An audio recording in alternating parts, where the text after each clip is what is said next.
everybody, welcome to Newsviews. I'm Terrell Brown. 2 months ago, we started hearing stories of alleged sexual abuse and harassment in Hollywood. Since then, members of Congress have resigned because of allegations made against them. Network news anchors have been fired. The men and women who have come forward to share their stories were named Time Magazine's Person of the Year. But will this discussion bring lasting change, and what are the laws covering sexual harassment? Dr. Cristina Perez, Associate Professor of Sociology and the Director of the Study of Women and Gender Program at Dominican University, is here, along with Juan Perea, Professor of Law and the Associate Dean for Faculty Development at the Loyola University School of Law. Welcome to both of you. It is good to see you both. Really great discussion here. I want to start by backing way up. What do you think is, how would you define sexual harassment? Well, sexual harassment is usually defined as any kind of sexual-based interactions that are unwanted or unwelcome. It doesn't have to be just sexual in nature. It can also be sex-based. So if there is, just derogatory ideas about women in general or something like that, it can be verbal, it can be nonverbal, it can come in the form of jokes, or it can be a part of a more serious type of sexual misconduct that could include unwanted sexual activity. Even the kind of forced kissing or touching that we've been hearing about could be a type of sexual harassment. You just mentioned a key term, sexual misconduct. How are the two related? Sexual harassment, sexual misconduct. And we heard sexual misconduct a little more recently when we were talking about, let's say, Matt Lauer or Charlie Rose. What are the differences between the two? Well, sexual misconduct can be seen as a larger umbrella, and then sexual harassment would be a particular type.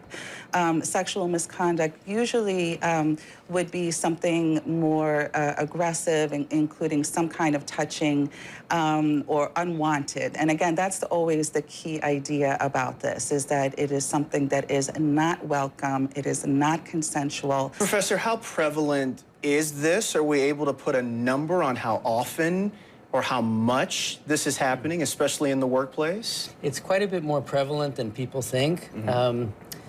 In 2016 or 2015, 30%, fully 30% of all charges filed with the EEOC were for some form of harassment. Sex harassment, racial harassment, etc. But that's the tiniest tip of the iceberg, because the huge majority of cases are never filed. So a lot of harassment happens that doesn't end up being recorded in EEOC records or in litigations. So why now are we starting to do something about this? Well, I'm not sure that it's something that's incredibly recent. In fact, these protections were first brought in 1964 as part of the Civil Rights Act. And sexual harassment law is actually something that came out of the second wave feminist movement. As more women moved into the public workforce, there were lawyers who also simultaneously had to develop protections as all sorts of, as women were experiencing all sorts of barriers in the workplace. And they were able to use the Civil Rights Act, which offers this, kind of general protection to legislate. But this is something that has been present in our workplaces since the 70s, 80s, and 90s. And so this new focus back to an old problem shows us that this is something reoccurring and something that we need to continually focus on. Now we're having discussions about creating a workplace where people feel like they can come forward and talk about the issues that they may be having. Is it still a difficult thing to do, though, you think, Professor? Absolutely.